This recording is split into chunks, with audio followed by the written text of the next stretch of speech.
Hey, if you're ready to rock, I'm ready to roll. And on today's segment of the Dr. Nasir Shaikh Show, we're going to be talking about an article that appeared in revolver.news. That's Revolver, just like the word REVOLVER.news. And it's actually talking about the possibility that there was actual fraud committed in Montgomery County in Pennsylvania. And I'm telling you what, it's very compelling evidence here, folks. Really, really compelling. And so what we're going to do is break that thing down, give you a sense of what that is. And I'm going to be reading a lot of stuff. So I really urge you that after you watch this video, you go to the site, you look at it yourself, and then you make up your own mind and just sort of say, like, could something like this have really taken place? Is it out of the, could it happen? And when you take a look, there's some very compelling data that you're going to see about that. But before we begin, for those of you that are just coming and tuning in for the very first time, just want to introduce myself. My name is Dr. Nasir, and I am the host here of the Dr. Nasir Shaikh Show. And we are coming to you from the Conservative Commandos Radio Network and also on the AUN TV Network in California. I want to give a huge shout out to listeners and viewers in Jacksonville, Tampa, and the Villages, Florida, Milwaukee, Wisconsin, Macon, Georgia, Pittsburgh and Lancaster, Pennsylvania, Boulder and Colorado Springs, Colorado, Reno, Nevada, Las Vegas, Nevada, also in Sparks, Nevada right now. We also are in Arlington, Virginia, and we're in the cesspool. We're in the community toilet bowl of Washington, D.C., folks. And we also happen to be out there on the left coast, the wrong coast. All you lovable leftist lunatics out there in Long Beach, California, folks, we're there as well, too. So let's get started by saying, as we always do, it's just another absolutely great day to be alive and well and free and living in the United States of America, the greatest country in the history of the world, bar none. So, folks, as we were saying, we want to talk to you about this article in revolver.news. They basically say it's a website that's out there. They say they're the new Drudge. All right, they're the new Drudge Report. I really urge you to take a look at them. Great articles out there. And they're basically saying that with their statistical analysis, they look at the Edison feed to the New York Times and the vote dumps that happened in Montgomery County. They're saying that there was some fraud. There definitely is a possibility. I mean, there's some anomalies there that just don't look at and give you a statistical confidence that these votes really came in the way that they did. So we're going to go over that. Just before a little bit, just to give an offhand stuff, look at some of the anomalies that happened. If you talk about Joe Biden, folks, you will notice that he underperformed in every segment. He underperformed with minorities, with women, with blacks, with Hispanics, with Asians, all right? In counties that Hillary Clinton won by 30 points, like in Florida, for example, in Miami-Dade, in Palm Beach, in Broward, in those counties, he underperformed Hillary Clinton by, 20 to 25 points, because Hillary Clinton, she beat Donald Trump in those counties in 2016 by, 25 to 30 points. Then, if you take a look in terms of what his points were with Cubans, he only won. He was only 10 points ahead in terms of the Hispanic vote against Donald Trump. Cuban votes were 77% for Trump. If you took every demographic, then let's take a look at the counties. They said 18 of the 19 bellwether counties that always predict the president. Every single, except for one, every single one of them, except for one, went for Donald Trump by an average of 17 points, with some of them going for an average of more than 30. Then you take a look and say, where were the major metropolitan areas that Biden performed in, and how did he perform compared to Hillary Clinton? And you find that in every major urban center, every major city out there, Biden underperformed Hillary Clinton by a lot, except in four counties or four cities where he superperformed, not just overperformed. He did magnificent. He even did better in those four cities, those four areas, than even Barack Obama did when Barack Obama nearly got 70 million votes, just shy of it, in 2008. And what were those cities? Atlanta, Milwaukee, Detroit, and Philadelphia. And then you wonder, you go, is that the places where these things are really being contested? And that's absolutely true. That's exactly what's happening. Now let's go to this thing here in terms of where we're looking at some of this data coming out from Montgomery County. I'm going to read to you. Here's what they say. we find considerable evidence consistent with the possibility of electoral fraud in vote counts in Montgomery County, Pennsylvania. In particular, they say we examine highly anomalous and updates to mail vote totals in the New York Times Edison data, which enormously, they say, benefited Biden and which looks suspicious on a number of dimensions. At a high level, it says, our results are suggestive of a new and highly suspicious batch of mail ballots being added to the count sometime between Wednesday early morning, that would have been the November 4th, and Thursday morning. These ballots are drawn from an implausible distribution that enormously, they say, favored Biden and simultaneously harmed Trump. The latter, they say, being done in addition by allocating more votes to the Libertarian candidate Jorgensen. They said these mail ballots end up being extremely different, both from the mail ballots that came before, as measured by the New York Times data, and the mail ballots that came in afterward, as measured by the county's own data. Now, here they talk about the key evidence is as follows. On Thursday, November 5th at 9:09 a.m., they're putting down the dates when these batches came in. So at 9:09 a.m., a large batch of 90,022 mail absentee votes got added that had over 95% support for Biden. But they say the total votes only go up by 9,534. So again, 9:09 a.m., November 5th, 90,022 mail-in absentee ballots come in. But the total ballots only go up by 9,534, implying that in-person votes actually went down by 80,488. So they're saying, wait a minute, you had this batch of ballots come in at 90,000. The total votes only go up by 9,500, but the in-person votes actually went down by 80,500, 80,000, almost 500. They said that's a strange irregularity. You think, as ballots can't disappear, and in-person ballots cannot become mail ballots. They say something is wrong in the reported data. The question is what? Then they say the new batch of 90,022 mail ballots looks nothing like the existing mail ballots. It says if the update is truly a data error, it must be a complicated error along multiple dimensions, and it's unlikely to be a simple typo. It says the new batch is improbable on 4 separate dimensions, and they go into it. It says it has a level of support for Biden over 97% that is statistically impossible to have come from the same distribution of mail ballots counted up to that point, which at that point they only had it up to 74.9% for Biden. Then they said every comparison of the pairs of candidates shows improbable changes. He said this is important. Why? It helps rule out the possibility that a single typo in the data drives a pattern. That means that when they're comparing the votes that were coming percentage-wise for the candidates, those are also, differing. Then they say, irrespective of the old distribution, the new batch is extremely unlikely on its own terms, as it has a ratio of support for Jorgensen relative to Trump, 20%. That's higher than virtually every county. In other words, they're basically saying that some of these counties are leaning libertarian more than they are conservative, which that's never happened before.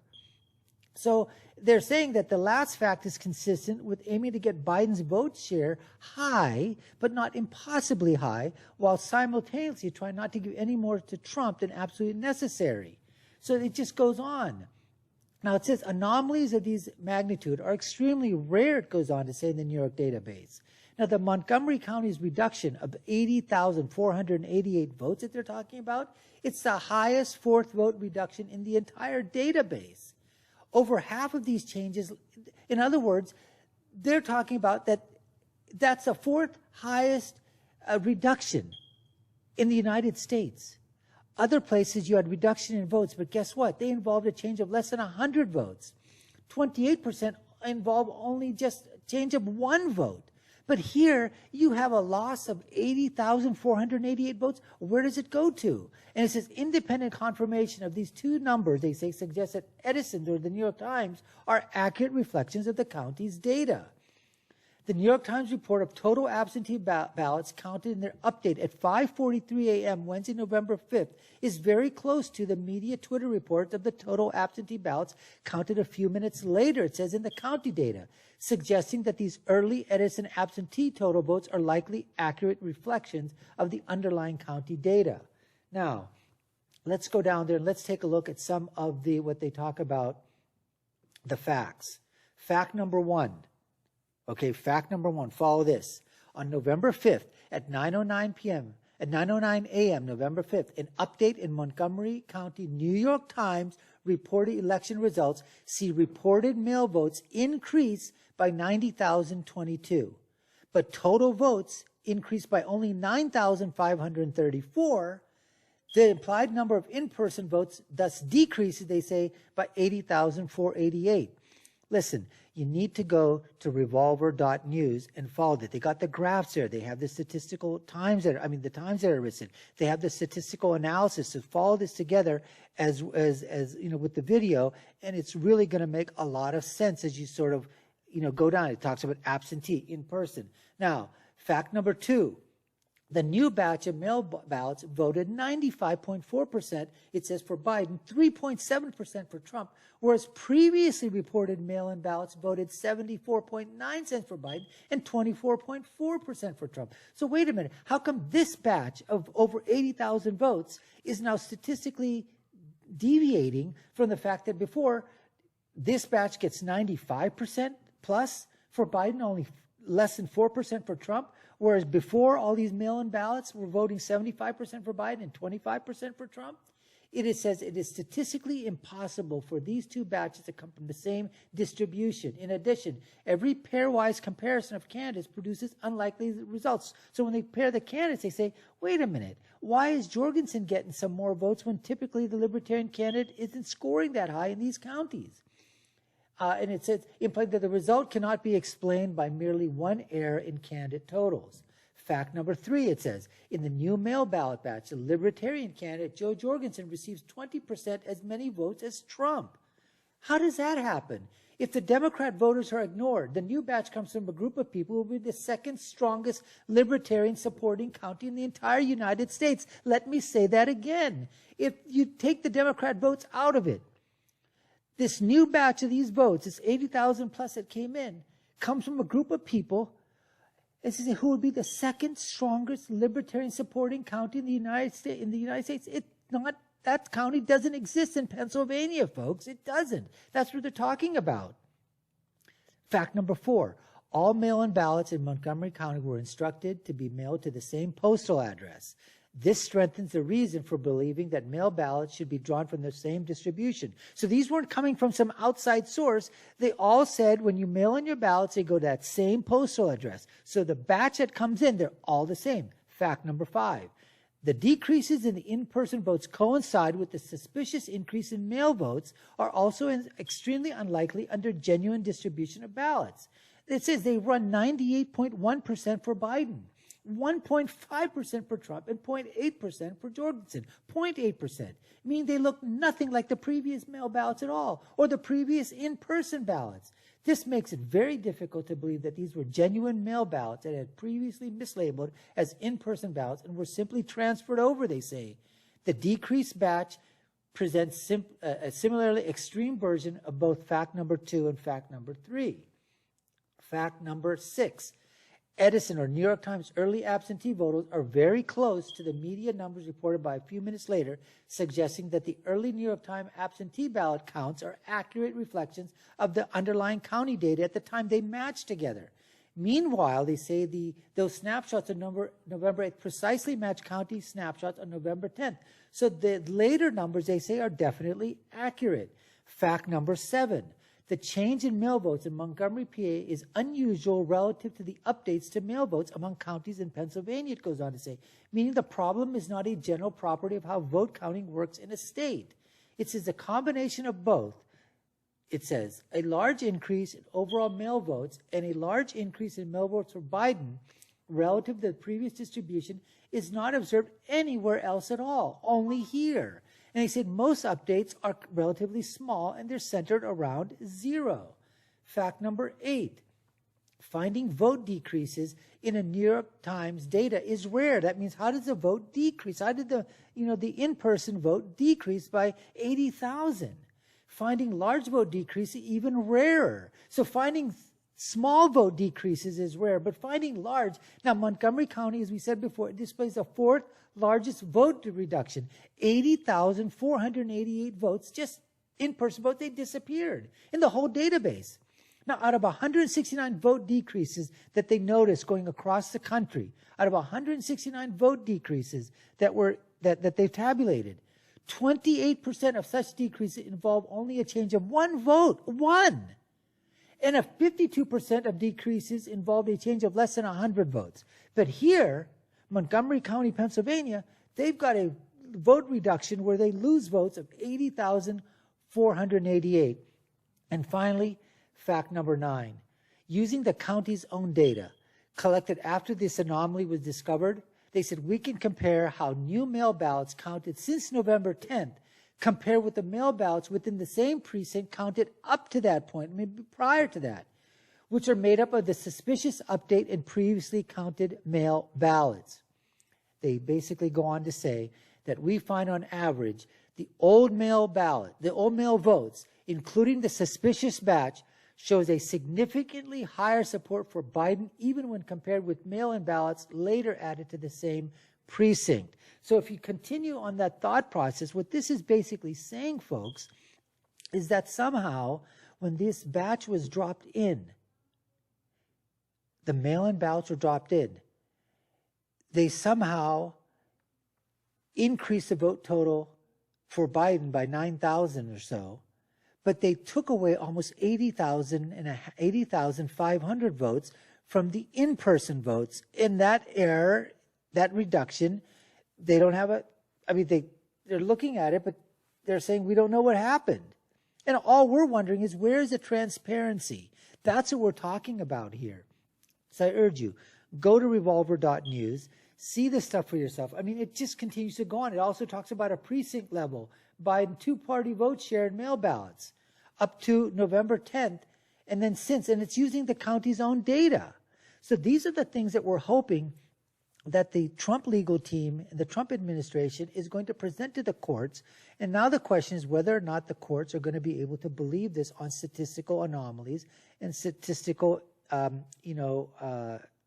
this interdependence between what the actual vote total was or purported to be and how we can basically prove fraud by saying these anomalies are just statistically impossible. They just can't happen.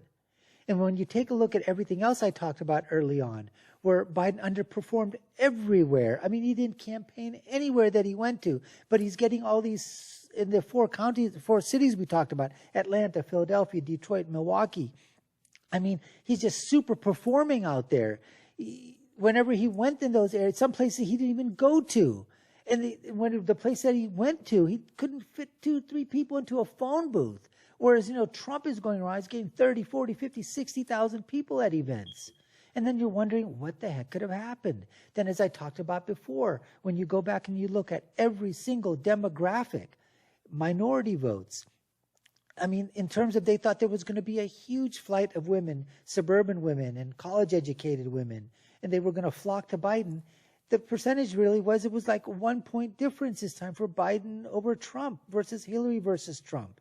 I mean, so it wasn't statistically significant at all. That flight of suburban women going to Biden, it never really occurred. They were saying that the black vote Trump went from 8% of the black vote in 2016. He increased it by 25% to 12%. The Asian vote went from 13 to 19. Even if you look at American Muslims, they went from 13% in 2016 to 19%. It's another 6% jump. Hispanics, this is the thing, Hispanics, it went from 26 to 43%. I mean, you're talking nearly a 40 to 42% jump in Hispanic. Then you take a look at everywhere. Look at the down ticket ballots. The Senate stayed. They were expecting 25, where they were defending 25 House seats, where they were saying leaning. They thought that the Democrats were going to pick up 5 to 10 seats. They didn't lose a single one of those leans at all. And they're ending up probably somewhere between 12 to 15 when all is said and done. I think it's going to be 221 to 214. It's going to be the smallest majority share, in like 60 years, for the Democrats. They're only going to be up by 7, maybe 7, 8, or 9 seats, depending upon We never know what happens in California when they do the illegal ballot harvesting. I mean, it's not illegal in California. It should be illegal. It's illegal everywhere else. But everywhere you look at, the presidential coattails were there strong for the Senate and the House. And everywhere else, legislators we picked up states, we picked up governorships. Now, in terms of housing state legislators in the legislative bodies, we're up 31-19. I mean, this is just a continuation of what had happened during the Obama monarchy at that time, where Obama lost thousands of seats, both at the state, local, and federal level during the midterms and at the presidential level elections too. Anyways, folks, listen, we thank you so much for staying with us and watching us. We want you to, as we said before, you know what? I want you to, this bell here, for notifications, my Liberty Bell. Subscribe to our YouTube channel. Go to Conservative Commandos Radio Show on Facebook, ccrshow.com. We're the reason we're here for this show, and we are like-minded patriots who love this country. We want to see this country prosper. We want to see this country grow, right? That's what we want to see. We want to see it better for our children, our grandchildren, our great-grandchildren. We want to leave a legacy behind. We love freedom. We love liberty. We're all about life, liberty, and the pursuit of happiness, and that's what we're here for. But there's something that's going on, folks. There's a planetary pandemic virus, and it is going through Europe, and it's hit our shores here in America.